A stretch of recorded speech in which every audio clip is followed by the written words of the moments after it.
ॐ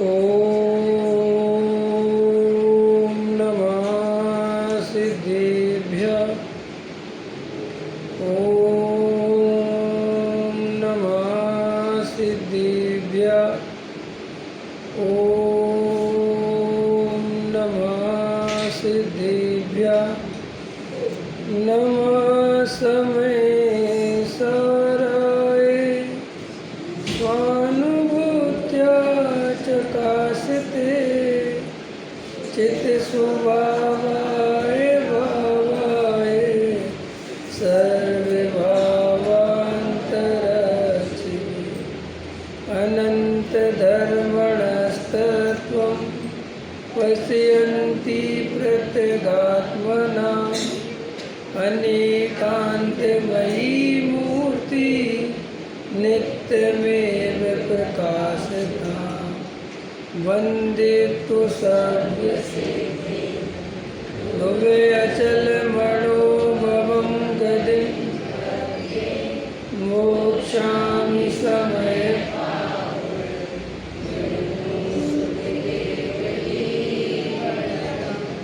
संतप्ते मानसे शान्ते हो जिनके गुणों विधाने में वे वर्धमान महान जिन पिछले हमारे ध्यान में।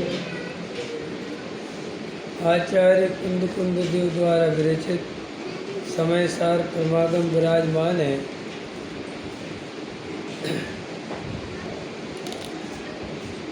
आचार्य कुंद कुंद देव ने आज से 2000 वर्ष पहले यह जो ग्रंथ जिसका नाम समय सार है, यह ग्रंथ की रचना की है। अशरीरी होने का वास्तव में यह ग्रंथ है और ये समय सार जिस समय लिखा गया उसके कुछ समय बाद ऐसा एक समय रहा कि इस भगवान आत्मा की चर्चा जैसी समय सार में बताई गई है वैसी चर्चा समझ लो 1000 वर्ष तक हुई भी होगी, लेकिन ज़्यादा इतिहास में पढ़ने में नहीं आती।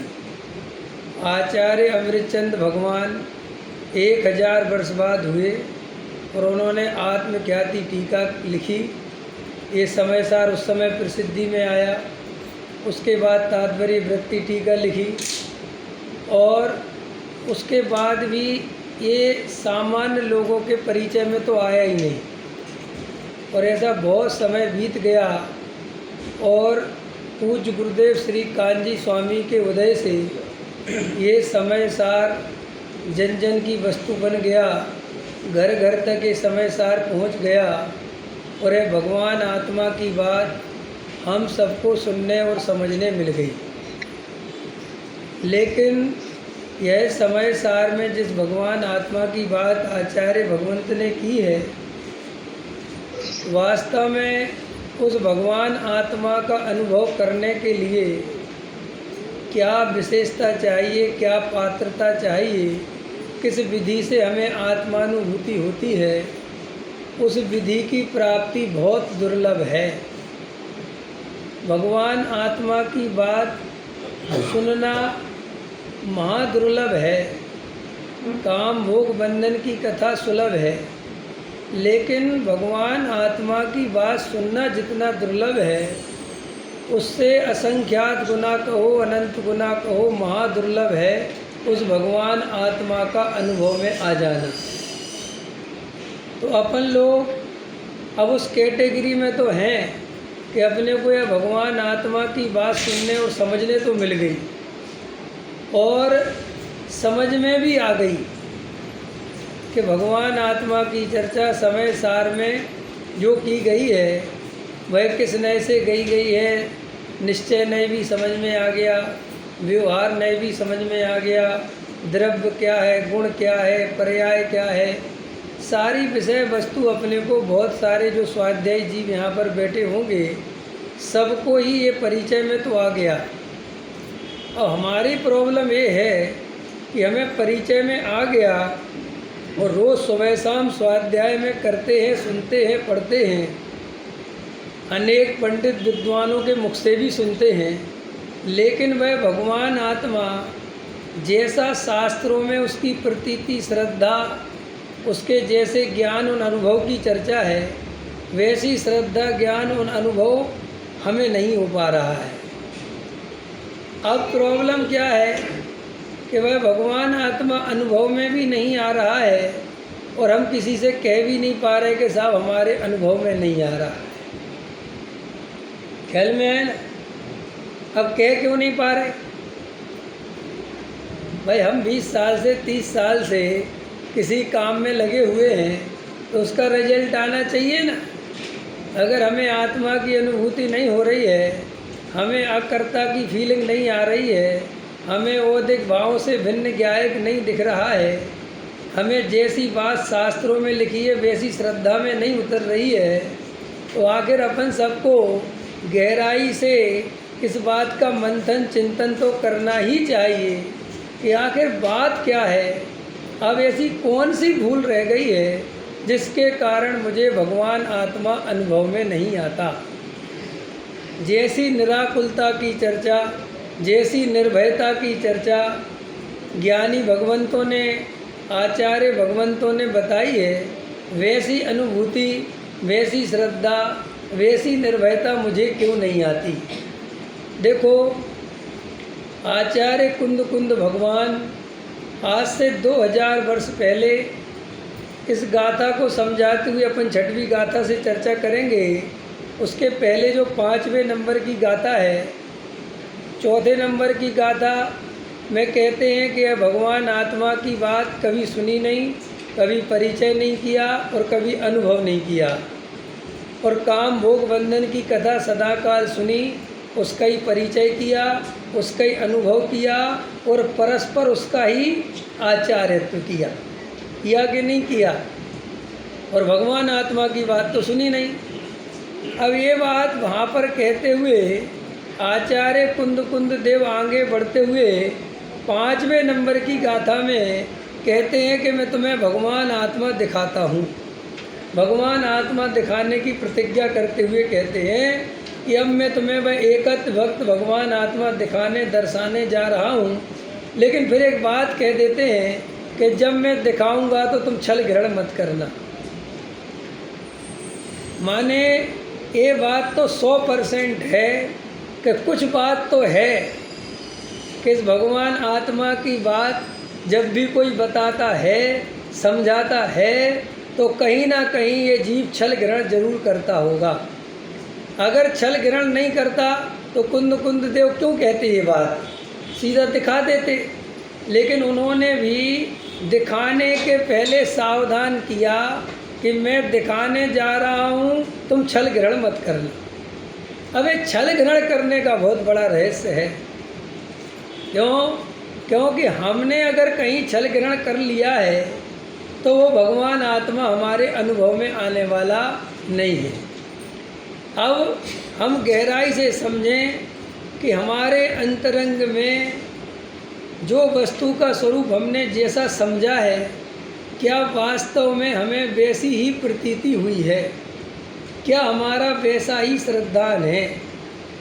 देखो, आचार्य जब ये 6वें नंबर की गाथा में जब भगवान आत्मा दिखाते हैं तो कुछ ऐसा बहुत बड़ी बात नहीं कहते वो, कि बहुत ऐसा पहले तो कहते छल ग्रहण मत करना, तो बड़ी एक जिज्ञासा बनती कि क्या कहने जा रहे हैं, क्या कहने जा रहे हैं, है कि नहीं। हम मान के चलो अपने पास तो समय सार है तो अपन जल्दी से 6वीं गाथा खोल के ही देख लेते हैं कि क्या लिखा है ना। लेकिन मान के चलो जब वो ये 6वीं गाथा अपने पास नहीं है और कुंद कुंद भगवान अपने पास बैठे हों और अपन को कह रहे हो कि मैं तुम्हें आत्मा दिखाऊंगा, तुम छल ग्रहण मत कर लेना, तो अपन को एक जिज्ञासा क्रिएटिव होगी ना कि क्या कहने वाले हैं, ऐसी क्या बताने वाले कि हम छल ग्रहण कर लेंगे। तो अपन ने कुंद कुंद भगवान से कहा कि ठीक है, नहीं करेंगे महाराज, बताओ क्या बताना है, आप बताओ हमें आत्मा के बारे में। तो बस क्या बात कही कि वह भगवान आत्मा ना प्रमत्त है ना अप्रमत्त है, बस एक ज्ञायक भाव है। और बस इस बात ही शुद्ध है, और जो जिसको जो जानता है, जिसके जो अनुभव में आ रहा है, सो वो तो वही का वही है। बस बोले साहब दिखा दिया आत्मा। अभी इसे गाता में ऐसा क्या आत्मा दिखा दिया? भाई क्या दिखा दिया? बस ये कह दिया कि आत्मा प्रमत्त नहीं, अप्रमत्त नहीं, और एक ज्ञायक भाव। और वो तो कह रहे कि साहब हमने दिखा दिया, समय सार पूरा हो गया।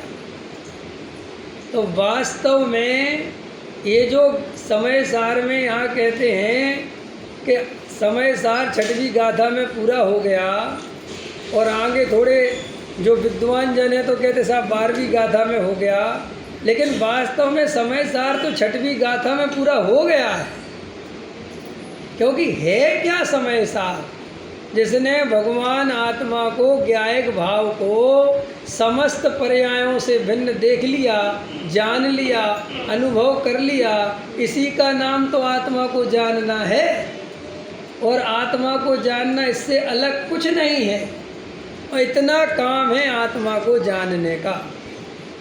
तो अपन का जो ये समझने का विषय है वो सिर्फ इतना है कि वो कह रहे हैं कि प्रमत्त नहीं है और अप्रमत्त नहीं है, माने समस्त प्रकार की अशुद्ध पर्याय, शुभ अशुभ भाव, अशुभ भाव भी अशुद्ध भाव है क्या, और शुभ भाव भी अशुद्ध भाव है।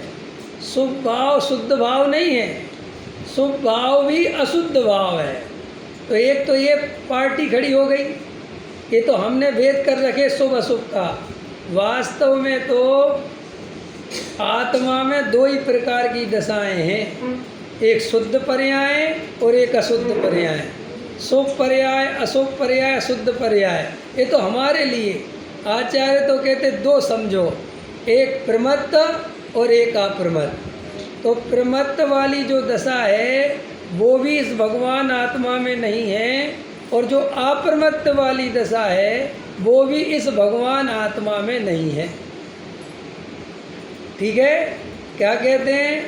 रवि होदि आपमत्तो णपमत्तो जान गो तुझो भावो, एवं भड़ंति शुद्धम णादो जो सो दुसो चेव, नहीं अप्रमत्त परमत्त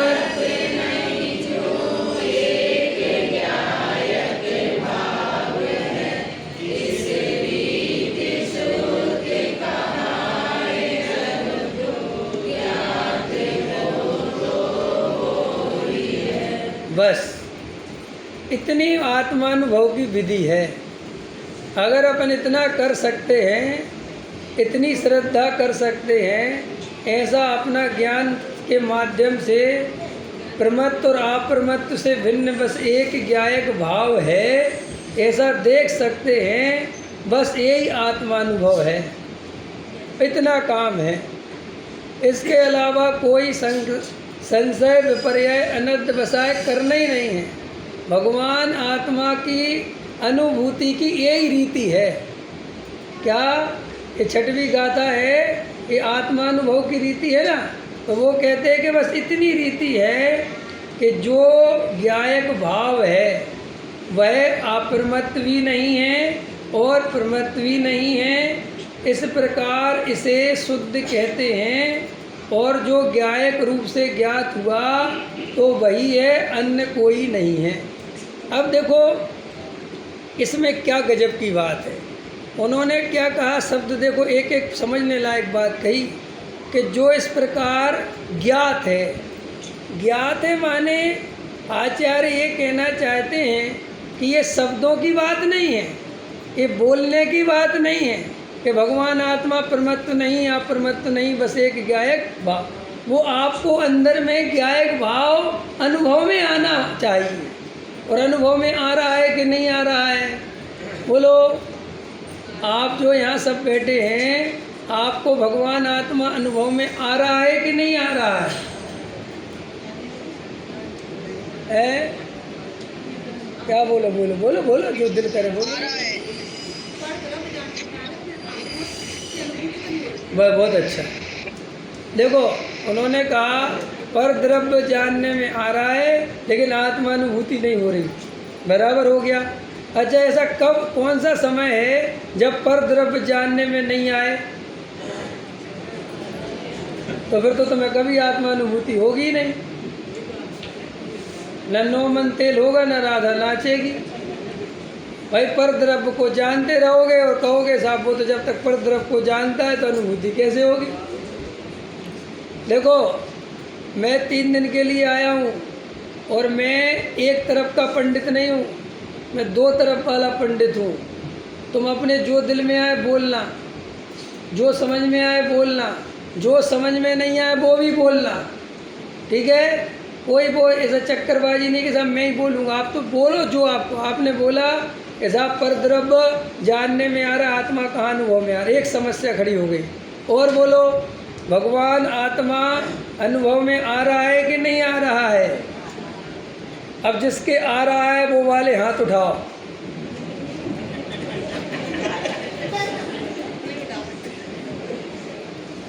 देखो, तुम्हें अपने अनुभव की बात भी बताने में डर लगता है। अभी पूछो नरक कितने होते हैं? देखो कैसे चले, हाथ उठाओ किस किस को पता है? और भगवान आत्मा अनुभव में आ रहा है कि नहीं आ रहा है? हाथ उठाओ किसके आ रहा है? हाँ बराबर, बहुत अच्छा। जो जान रहा है ऐसा अनुभव में आ रहा है कि नहीं आ रहा है? हाँ तब आएगा। तो ठीक है, 1 मिनट, सोचेंगे विचारेंगे तो आ जाएगा ना, तो बात खत्म हो गई। सोच लो, विचार लो, अनुभव में आ जाएगा। और बोलो भाई मनीष जी बहुत सीधी बात पूछी ना, बिल्कुल। अब मैं नहीं कह रहा हूँ, भगवान कुंद देव कह रहे हैं कि भगवान आत्मा प्रमत्त नहीं है, अप्रमत्त नहीं है, बस एक ज्ञायक भाव है, बस ये जान लो, हो गई आत्मा अनुभव। कह रहे घर चले जाओ बस। और हमें अनुभव में आ रहा है कि भाई तो कह रहे हैं बस एक ज्ञायक भाव है।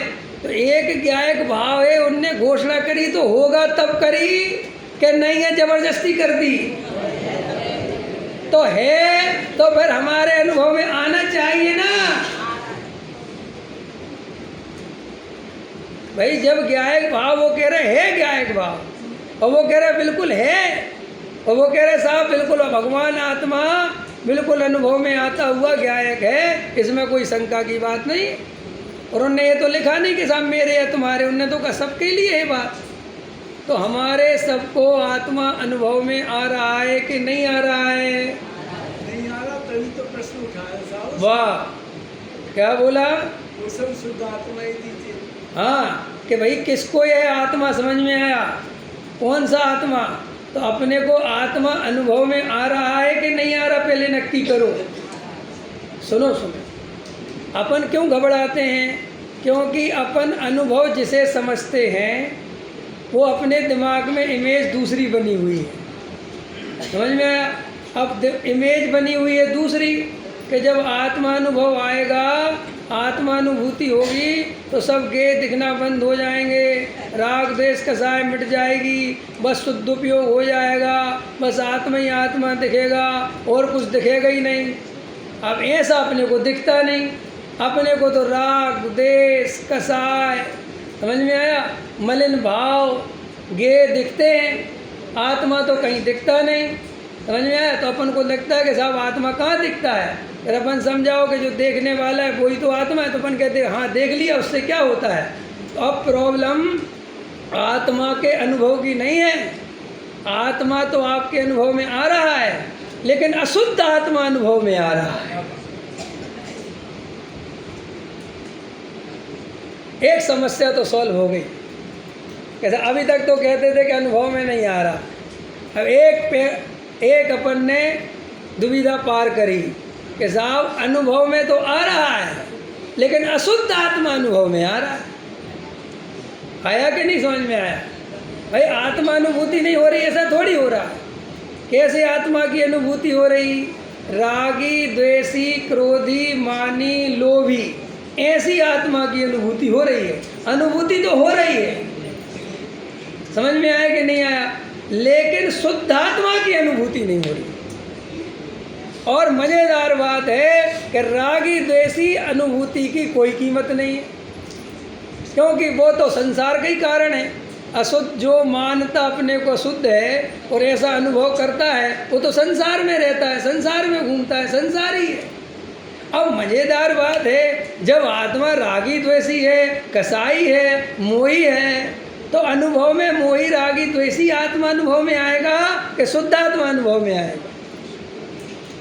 इधर आओ ना भाई साहब, आओ।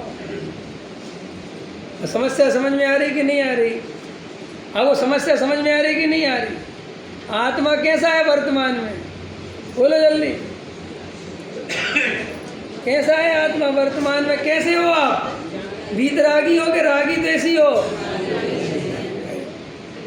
बहुत अच्छा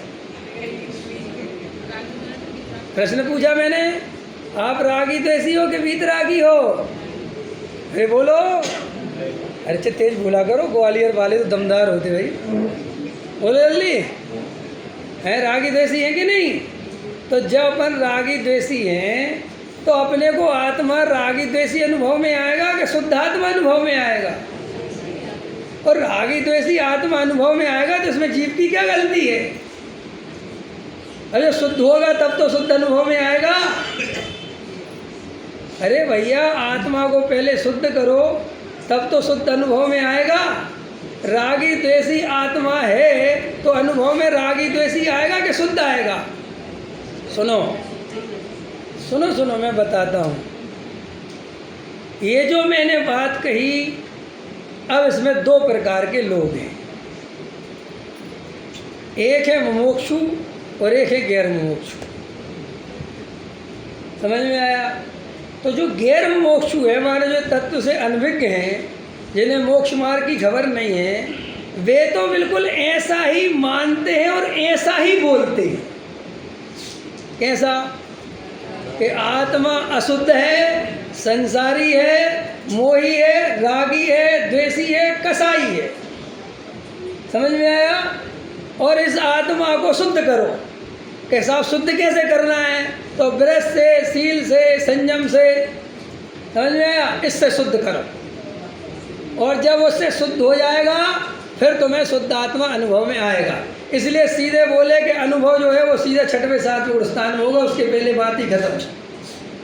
तो फिर साहब बाकी के गुणस्थानों में क्या करना है? बोले शुद्ध करो। देखो सीधा लॉजिक है, बिल्कुल सीधा गणित। आत्मा शुद्ध है, उसको शुद्ध करो तो वह अनुभव में शुद्ध आएगा। ठीक है, इतनी बात। अब एक बात ये भी चलती है कि नहीं, आत्मा है तो शुद्ध। समझ में आया कि नहीं आया? और मानते अशुद्ध है, इसलिए आत्मा अनुभव में अशुद्ध आता है। बराबर हो गया? तो अपन जो लोग हैं, अपनी जो कैटेगरी है वो अपनी ये है कि अपन बोलना तो सीख गए कि आत्मा शुद्ध है, अपनी कथनी और करनी में फर्क तो पड़ गया कि अपन जो बोलते हैं, समझ में आया, वो अनुभव नहीं करते, और जो अनुभव करते हैं वो अपन बोलते नहीं। और वे लोग जो अनुभव करते हैं वो ही बोलते हैं, और जो बोलते हैं वो ही अनुभव करते हैं। बिल्कुल रास्ता साफ। इसलिए उनकी लाइन एकदम क्लियर कट है। सारे कन्फ्यूजन क्रिएट हमारे यहाँ हो गए। हमारे यहाँ मोक्षु आदमी इतना कन्फ्यूज है, उसे ये समझ में नहीं आ रहा कि ब्रशील संयम करूँ कि छोड़ूँ। उसकी गलती नहीं है, वो करे क्या वो?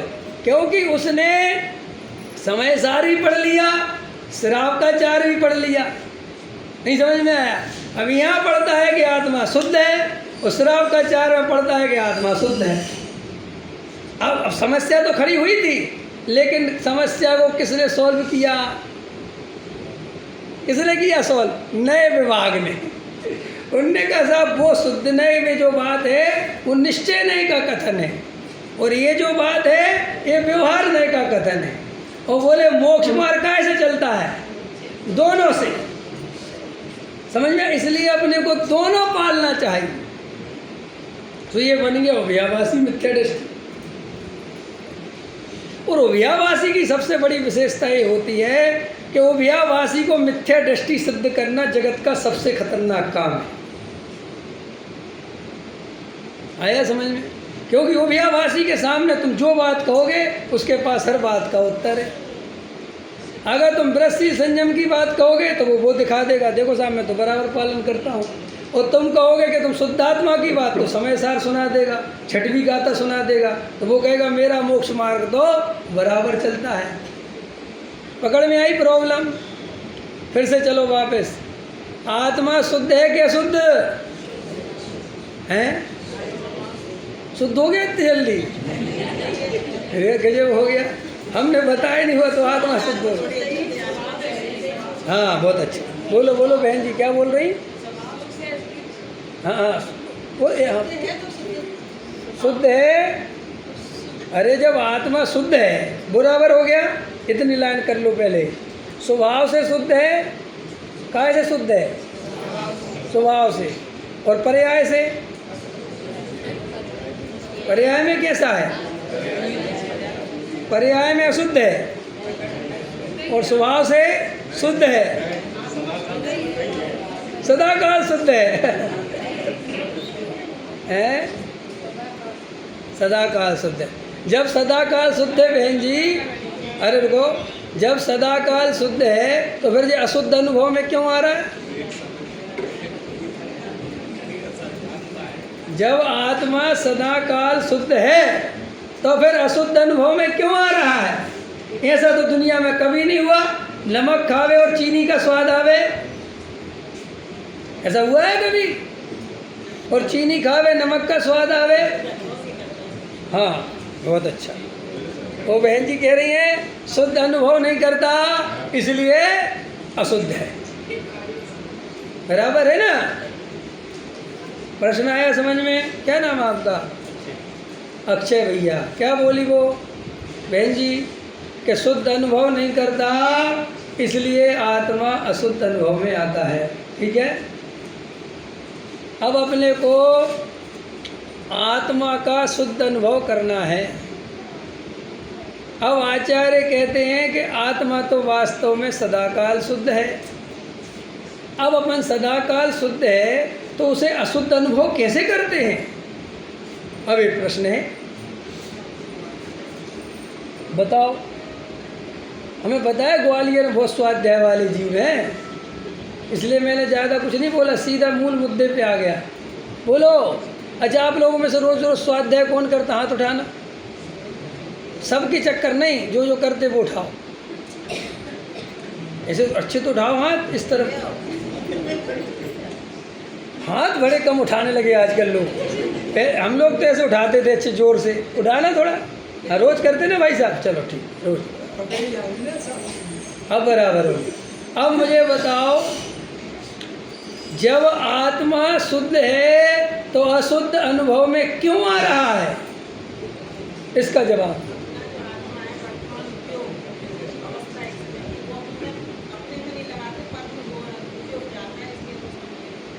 बराबर। देखो ये कह रहे साहब अपना उपयोग पर में जाता है, स्वयं में नहीं जाता, इसलिए आत्मा अशुद्ध अनुभव में आता है। बराबर है, यही है ना? हाँ वो तो ठीक है, वो तो हो गया। HDFC बैंक अब इनने कहा 1000 रुपये प्राप्त हुए। देख लो कह रहे भैया क्या कह रहा है। आपने कहा कि साहब उपयोग पर से हटा के स्वयं में चला जाए, समझ में आया? पर में जाता है इसलिए वो मलिनता अनुभव में आती है। सुनो बात, उपयोग पर में जावे तो अनुभव में मलिनता आती है, इस बात को समझो पहले। जो जीव पर में ही लगे हुए हैं, दुकानदार, मकान जो भी संयोगों में, उनको तो अनुभव में क्या आ रहा है यही अता पता नहीं है। समझ में आया? उनकी तो बेहोश पड़े बेचारे, उनका क्या लेना देना, वे तो अपनी दुकानदारी कर रहे हैं, उन्हें क्या मतलब है। अब जो अनुभव की बात है तो अनुभव में तो उसकी बात है जो बैठा है शांति से उपयोग को अंदर ले जाने के लिए, समझा? और उपयोग अंदर ले भी जाता है, लेकिन उपयोग अंदर ले जाता है तो अंदर उसे मलिनता, राग, देश, कसाय, विकल्प ही दिखाई देते हैं। तब तो वो बाहर आके कहता है कि अंदर क्या देखा, अंदर विकल्पों का जाल देखा, अंदर कसाएं भरी पड़ी हैं। अरे साहब आंख बंद करो तो ना जाने कहाँ कहाँ के विकल्प आते हैं, क्या क्या बातें याद आने लगती हैं, ना जाने उपयोग कहाँ से कहाँ चला जाता है। समझ में आया कि नहीं आया? और आप कहते कि साहब शुद्धात्मा का अनुभव, आत्मा हमें कोई शुद्ध बुद्ध दिखाई नहीं देता, हमें तो रागी द्वेषी दिखाई देता है। अब सुनो गजब की बात, अब तुम्हारी जितनी सुननी थी मुझे सुन ली, अब सुनो भाई साहब। याद रखो, अनुभव के पहले सच्चा वस्तु का स्वरूप समझना अत्यंत आवश्यक है। फिर समझने के बाद जैसा वस्तु का स्वरूप समझा है वैसा श्रद्धान करना अत्यंत आवश्यक है। और वैसा श्रद्धान पूरी मजबूती से हो तो वह भगवान आत्मा अनुभव में आता है। आत्मानुभव तो फल है, समझ में आया? जब हमारी श्रद्धा सच्ची होगी तो हमें आत्मानुभूति घटित होगी। जब हमारी श्रद्धा सही नहीं होगी तो हम खींच खींच के उपयोग कितने ही अंदर ले जाएंगे, कुछ भी करते रहें। जैसे मिथ्या दृष्टि करता कि नहीं करता भाई? जो मिथ्या दृष्टि जीव हैं वो जिनने सामायिक प्रतिमा ले ली है अथवा मुनिराज बन गए हैं तो वे सामायिक करते हैं कि नहीं करते हैं? आंख बंद करके आधा आधा एक घंटे ध्यान लगाते हैं कि नहीं लगाते हैं? अरे बोलो। और अगर ध्यान लगाने से आत्मा की अनुभूति होती हो तो हो जानी चाहिए ना।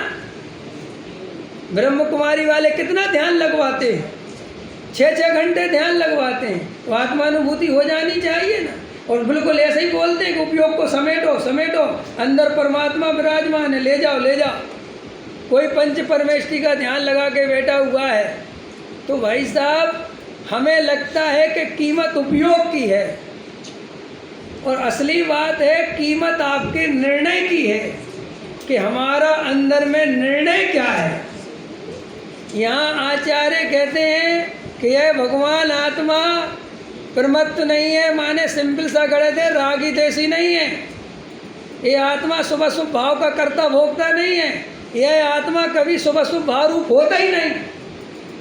अंदर में आचार्य कहते हैं कि ये निर्णय करो, और ये निर्णय करने के बाद फिर देखो आत्मा अनुभव में आता है कि नहीं आता। अंदर निर्णय में तो ये पड़ा है कि राग देश का कर्ता मैं हूँ, ये शुद्ध पर्याय मेरी है, मैं इसका कर्ता भोगता हूँ, ये कसाय ये परिणाम मैंने बिगाड़े, ये पाप मैंने किया, ये भाव मैंने किए। रात दिन द्रव्य कर्म भाव कर्म नो कर्म का कर्ता कर्म अंदर चल रहा है, और इसी कर्ता कर्म को चलाते हुए आत्मानुभूति करने बैठता है। सो कहता है कि आत्मा अशुद्धि अनुभव में आता है, हमें कोई आत्मा शुद्धात्मा अनुभव में नहीं आता। अपने अपने हृदय पे हाथ रखो, एक द्रव्य दूसरे द्रव्य का कर्ता धरता नहीं है, ये श्रद्धा है पूरी तरह। ये राग देश के परिणाम में नहीं करता, ये पर्याय का कर्ता मैं नहीं हूँ, ये अपनी योग्यता से होते हैं, पर्याय के षटकारक पर्याय में होते हैं, मैं इसका कर्ता भोगता नहीं हूँ। ये अंदर में निर्णय है। अगर ये निर्णय हमारा सच्चा है तो गारंटी से आत्मानुभूति होगी, और अगर हमारा ये निर्णय सच्चा नहीं है तो हम कितने ही कुछ करेंगे, हमें बोलने में भले ही कुछ भी आ जाए लेकिन आत्मानुभूति नहीं होगी, आनंद नहीं आएगा, निर्विकल्पता नहीं आएगी, निर्भयता नहीं आएगी। तो जो अमृतचंद आचार्य भगवंत ने 131 नंबर के कलश में ये बात कही कि वेद विज्ञानता सिद्धा, ये कोई ऐसी बात नहीं है, हजारों लाखों शास्त्रों का सार है वो श्लोक, कि आज तक जितने सिद्धों ने नहीं लिखा कि आत्मानुभव से हुए, शुद्धोपयोग से हुए, जबकि वे मुनिराज तो शुद्धोपयोगी है ना। अमृतचंद आचार्य देव तो शुद्धोपयोगी मुनिराज है ना। वेद विज्ञानी मुनिराज के लिए विशेषण नहीं लगता, वेद विज्ञान विशेषण तो सम्यक दृष्टि के लगता है। मुनिराज को लिए क्या बोलते अपन? शुद्धोपयोगी मुनिवर। तो मुनिराज काय की मुख्यता से जाने जाते हैं? शुद्धोपयोग की। और सम्यक दृष्टि काय की मुख्यता से जाना जाता है? वेद विज्ञान की। तो भी अमृतचंद भगवान शुद्धोपयोग से सिद्ध हुए नहीं कहते, क्या कहते हैं? वेद विज्ञान से सिद्ध हुए। गजब हो गया साहब। अरे वेद विज्ञान है क्या चीज? जिसकी वजह से जीव सिद्ध होता है वो वेद ज्ञान है क्या?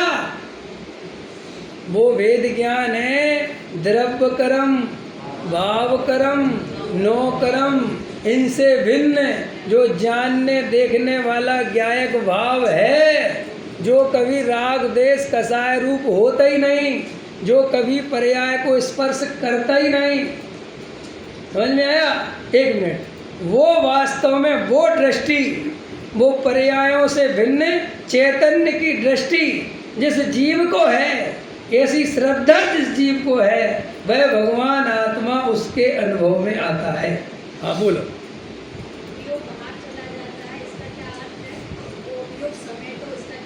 हाँ बराबर। उपयोग बाहर चला जाता है और उपयोग समेटो, इसका अर्थ क्या है? उपयोग बाहर चला जाता है माने गेयों में तन्मय हो जाता है, इसका नाम है उपयोग का बाहर चला जाना। और उपयोग समेटो माने गेयों की तन्मयता छोड़कर ज्ञायक की ओर अपने को ज्ञायक अनुभव करो, इसका नाम है उपयोग को समेटना।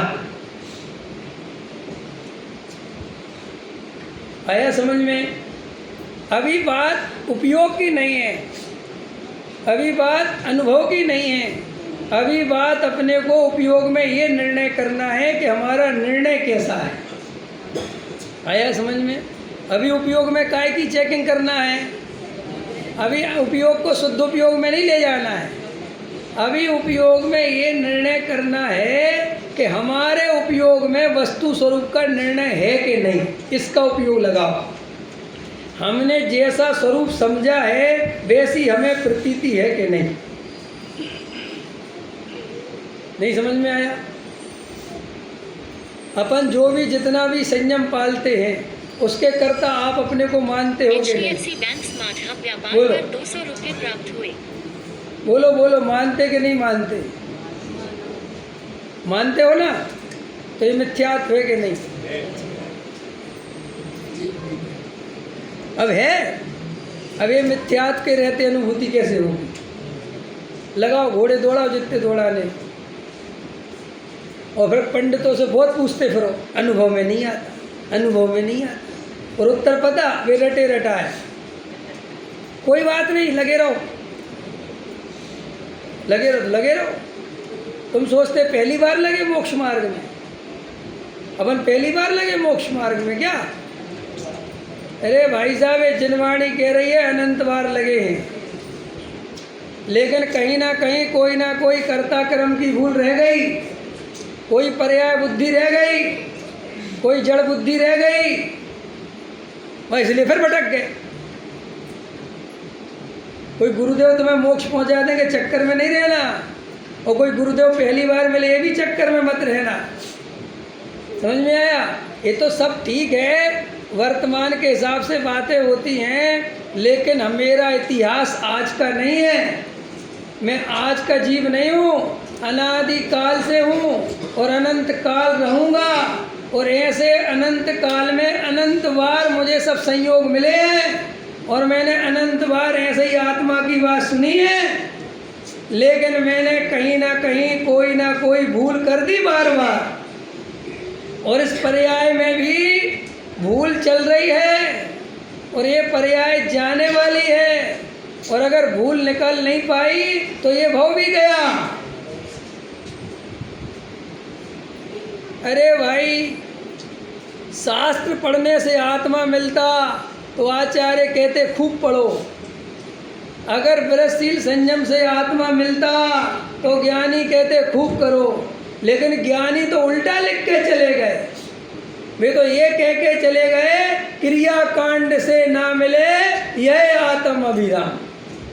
वे तो ये लिख के चले गए, वे तो ये कह गए कि हे भाई, तुम ये क्रिया कांड में धर्म भरम मत मानना, ये तो अनंत बार मुनि बन गए अपन, अनंत बार। बने के नहीं बने? अरे बोलो। तो बने तो क्या भूल करी? क्या भूल करी? वेद विज्ञान नहीं किया, और अभी क्या भूल कर रहे? अच्छा चलो बताओ, थोड़ा द्रव्यलिंगी मुनिराज की भूल बताओ, क्या भूल है? ये बताओ। हाँ आप बताओ। हाँ आप बताओ। नहीं बराबर। क्या मानते हैं? क्रियाकांड में धर्म मानते। क्या है उनका क्रियाकांड? 28 मूल गुण में क्या मानते हैं? धर्म। और अपन मानते धर्म के नहीं मानते। अब अपने 28 मूल गुण तो है नहीं, लेकिन अष्टमूल गुण तो है ही है। 2-4 नियम है कि नहीं? उससे अपने को धर्मात्मा मानते हो कि नहीं? बोलो। हाँ वैसा तो नहीं मानते जैसा धर्मात्मा तुम चाहते हो होना, लेकिन औरों के मुकाबले थोड़ा धर्मात्मा मानते हो। नहीं समझ में आया?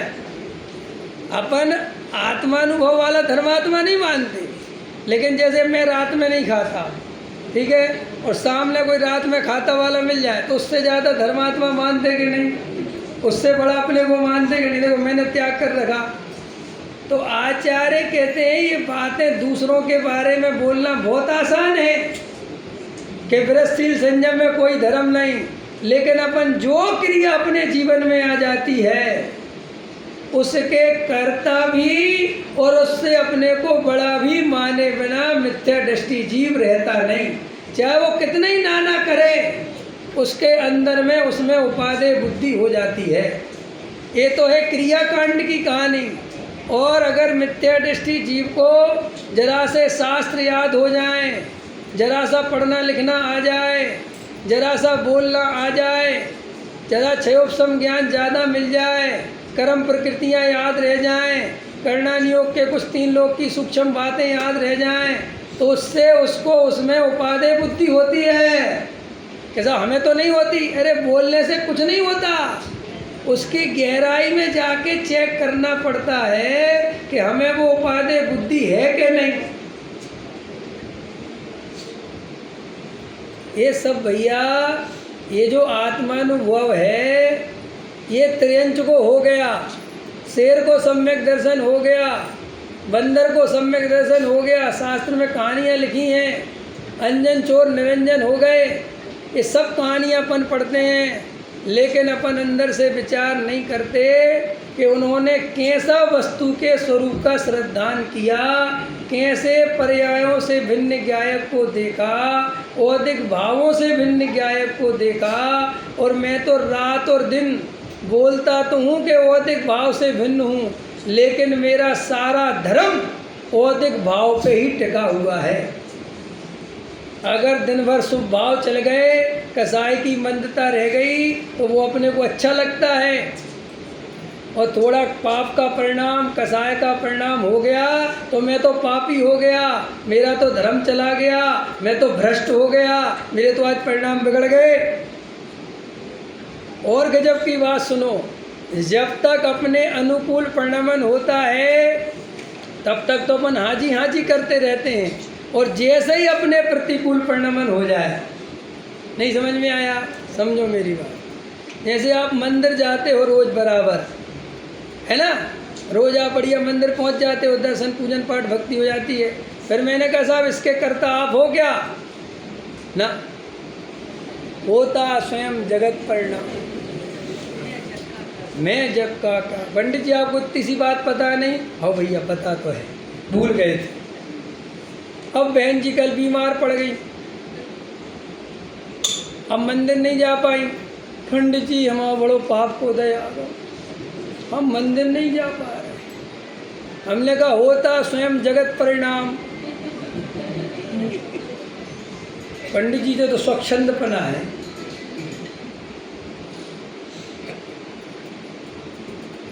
कल सही था, आज स्वच्छंदपना हो गया। अपन को है समझ में भाई साहब, कर्ता के कर्ता बनना तो अलग बात है, नहीं करने के कर्तापन पहले बनते हैं। समझ में आया? मैंने नहीं किया, मैंने नहीं किया, तुम होते कौन हो नहीं करने वाले? एक भाई ब्रह्मचारी है और हमने कहा आपका क्या, आपने थोड़ी ब्रह्मचारी के लिए कुछ किया, आपकी शादी होने योग्य नहीं थी, नहीं हुई, मेरी होने योग्य थी, हो गई, कैसा लगेगा ब्रह्मचारी जी? बोलो, आपसे पूछता हूँ कैसा लगेगा? और वे कह रहे अभी हो दिया अपमत तोड़ा अपमत तो जाड़ को दूजो भावो। अब ये बात तो ये कह रहे और वहाँ पे 1 मिनट में वो जरा से ब्रह्मचारी में अपनापन हो गया। मतलब आप हमारे ब्रह्मचारी को कुछ समझते ही नहीं। आप एक रस में मैंने कुछ किया ही नहीं। मैंने कहा आप ही तो कह रहे थे ये भगवान आत्मा किसी का करता नहीं है। अरे बोले साहब ये थोड़े 1 मिनट में तिलमिला जाता है, 1 मिनट में। ये सब परीक्षा करके देखनी पड़ती है अपनी, क्रॉस चेकिंग, हमारी कहाँ स्थिति खड़ी हुई है।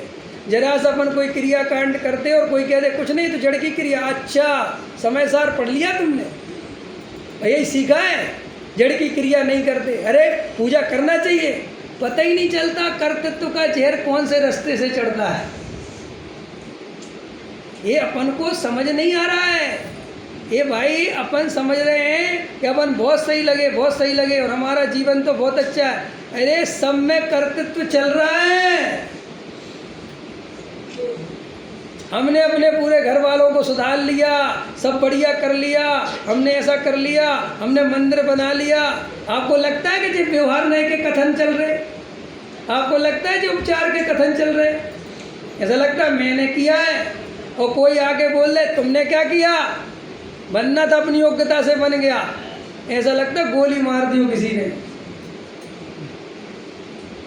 अभी आप में प्रवचन चल रहा है ना, आप खड़े होकर कह दो हमें नहीं आया मजा प्रवचन में,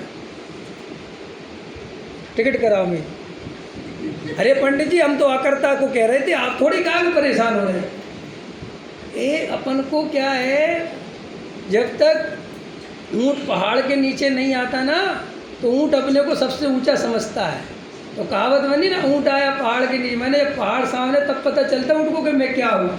ऐसे ही अपन के जीवन में जब अपनी कोई इस तरीके की परीक्षा करे तब अपने को पता चलता है कि अपने अंदर क्रिया की पकड़ कितनी घुसी हुई है, तब अपने को पता चलता है कि अपने अंदर कितना और अपन बोलते सहज सहज, वो सहज वहज होती नहीं है। क्यों? सहजता तो गुणस्थान से आती है और तेरा गुणस्थान तो पहला है और तू 5वें गुणस्थान की क्रिया को सहज क्रिया कहता है। कौन से हिसाब से सहज कहता है? और सहज अगर तू आदतन क्रिया को सहज कहता है तो सुन, आदत तो जहर खाने की भी पड़ जाती है, लोगों पड़ जाती कि नहीं है? नहीं पता आप लोगों को? ये पता है जहर खाने की आदत पता है कि नहीं? ये जो आप इधर जाओगे ना पश्चिम बंगाल तरफ, चाइना तरफ, ये लोग ऐसे ऐसे स्नैक या ऐसे ऐसे नशीली चीज़ें खाते हैं कि एक सीमा ऐसी आती है कि उनको सांपों से अपनी जबान पर कटवाना पड़ता है।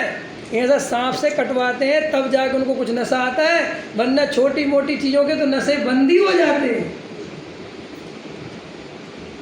समझ में आया? ऐसे अपन कोई क्रिया करते हैं तो वैज्ञानिक कहते हैं कि 2 महीने 1 महीने अगर अपन उसको करने लगो, जैसे आप शाम का भोजन छोड़ दो तो 2 4 6 दिन तकलीफ होती है, 8 10 दिन 15 दिन बाद बिल्कुल सेट हो जाता है मामला। जैसे कोई फीकी चाय पीने लगे, बिना चीनी के पीने लगे तो 10 15 20 दिन होता है, फिर उसे फीकी चाय ही स्वादिष्ट लगने लगती है। ये तो जड़ की क्रिया ऐसी व्यवस्थित बनी हुई है, इसमें जीव का कोई लेना देना नहीं। ये तो जीव भ्रम से ये मानता है कि मैंने ऐसी क्रिया करी, मैंने ऐसे दिमाग लगा, कोई दम नहीं इन बातों में। और ये अंदर जब तक चलता रहेगा कि मैं क्रिया की सावधानी रखता हूँ इसलिए क्रिया सही होती है, ये मिथ्यात्व है। देखो भाई, सुनना अलग बात है, समझना अलग बात है, क्षयोपशम में समझ में आ जाना अलग बात है। समझ में आया? और वो अनुभव में आ जाना, श्रद्धा में आ जाना, वो बिल्कुल अलग ही बात है। क्षयोपशम ज्ञान तो हमारा ऐसा मिला हुआ है कि जिस तरफ वो लगेगा वो वहाँ समझने बैठ जाएगा, उसमें कुछ है नहीं, कोई दम नहीं इन बातों में। ये तो कोई भी कहीं पे भी, लड़की पहले मायके में थी, शादी हो गई, ससुराल में पहुंच गई, ससुराल में स्वाध्याय भवन था, स्वाध्याय भवन था, अब वो समझ लो सबसे छोटी बहू थी, अब बड़ी बहू भी छेड़हाला पढ़ने चली जाती है, बीच वाली भी चली जाती है, सास भी चली जाती है, नंद भी चली जाती है, अब वो छोटी बहू करे क्या हैं? अब 2-4 दिन तो देखा उसने कि अरे सब चले जाते हैं, और इंसल्ट और अलग होती कि जे बस नहीं जाती हमारे यहाँ, बाकी तो सब जाते हैं। उसने सोच के चलो अपन भी चलो, समझ में आया? अब वो क्षयोपशम में अच्छी थी, क्योंकि वो ज्ञान उस वहाँ पढ़ने लिखने में बहुत होशियार थी, तो यहाँ आई, तो यहाँ पर भी उसने पढ़ना चालू किया तो क्षयोपशम तो है ही, तो फिर यहाँ पे भी अपन परीक्षा लेने लगते हैं, क्लासें लगाते हैं, ये पढ़ो, तो वो उसको रुचि बढ़ गई, काहे की? पढ़ने लिखने की, पढ़ने। और वो 1-2 साल में तो बहुत मास्टरी हो गई उसको जैन धर्म की। तो जैन धर्म की मास्टरी तो हो गई, लेकिन वो जैन धर्म का श्रद्धान वो अलग चीज़ है। और अपन क्या करते हैं, वो मास्टरी को और बाहर के कुछ संस्कारों को अपन धर्म समझते हैं, और अंदर में वो अहंकार बना रहता है जीव के, वो अंदर में उसकी फांस बनी रहती है कि उसने किस अभिप्राय से क्या किया, ये पहचानने में नहीं आता।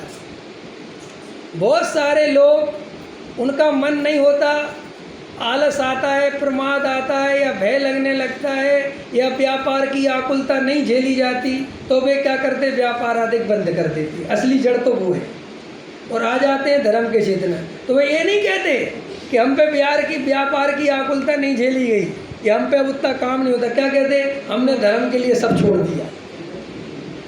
हम कह रहे हैं अभी अपने को अपना अभिप्राय पता नहीं चलता कि हम क्या बात किस लिए बोल रहे हैं। जब अपन गहराई से अपने अभिप्राय को पहचानना चालू करेंगे, उस दिन आप समझना कि आप कुछ धर्म की ओर बढ़ सकते हैं। और अगर अपन अभिप्राय नहीं पहचानेंगे और परिणाम क्रिया के आधार से पढ़ते रहेंगे, समझते रहेंगे, समझाते रहेंगे, तो अपने अंदर की भूल नहीं निकलेगी, और जब तक वो भूल नहीं निकलेगी तब तक वो आत्मानुभूति नहीं होगी। ये पहले नंबर पर समझना।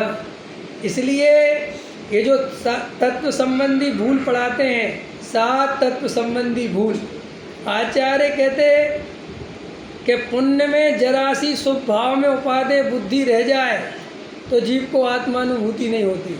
देखो मैं आपके लिए उदाहरण दूँ, विचार करो, जो द्रव्यलिंगी मुनिराज हैं, कितना वैराग्य का परिणाम है। संसार की कोई रुचि नहीं है। देखो आप याद रखना, अगर संसार की रुचि हो तो वो द्रव्यलिंगी साधु भी नहीं है। समझ में आया?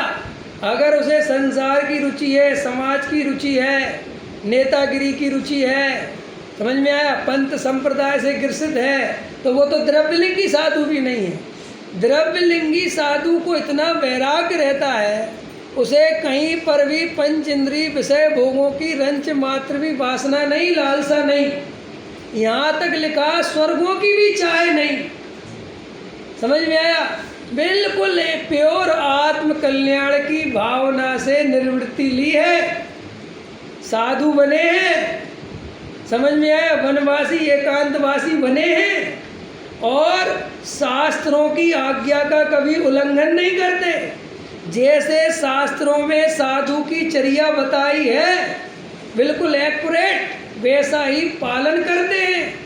28 मूल गुणों में कभी दोष नहीं लगाते, और निरंतर वैराग्य भावना से ओतप्रोत रहते हैं, निरंतर साधु की चर्या में संलग्न हैं। फिर भी श्री गुरु कहते हैं मिथ्यात्व और अनंतानुबंधी बची हुई है, अनंत संसार चल रहा है। तो गजब हो गया साहब, क्या बात हो गई, क्या दिक्कत है? कि दिक्कत ये हो गई कि उस शुभ भाव में उपादेय बुद्धि हो गई, धर्म बुद्धि हो गई। वो जड़ की क्रिया का कर्तृत्व रह गया। मैंने घर गृहस्थी छोड़ दी, मैंने विषय भोग छोड़ दिए, ये अंदर रह गया। अब बताओ, ये भूल इतनी तपस्या करने पर, इतने साधन करने पर भी अनुभूति का जन्म नहीं होता।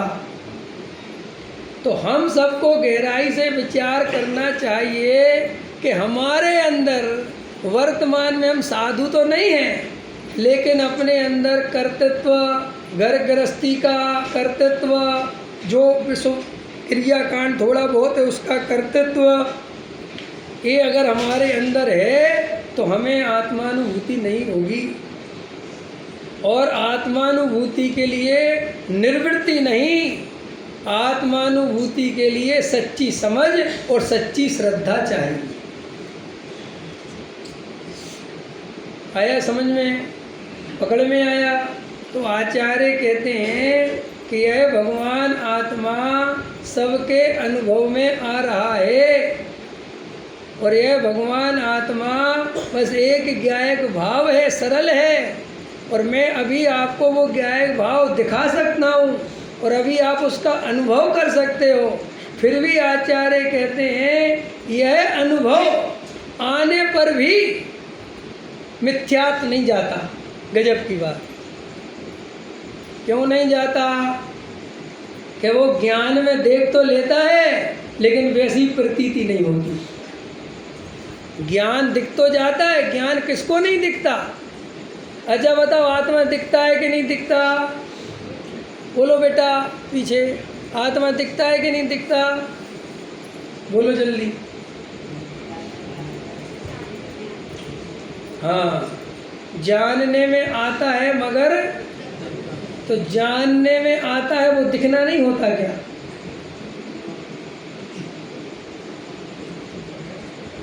ये एक पढ़ाई गलती है, ये पढ़ाई में गलती है थोड़ी सी कि साहब आत्मा दिखता नहीं। अरे भाई, जानना भी तो दिखना है।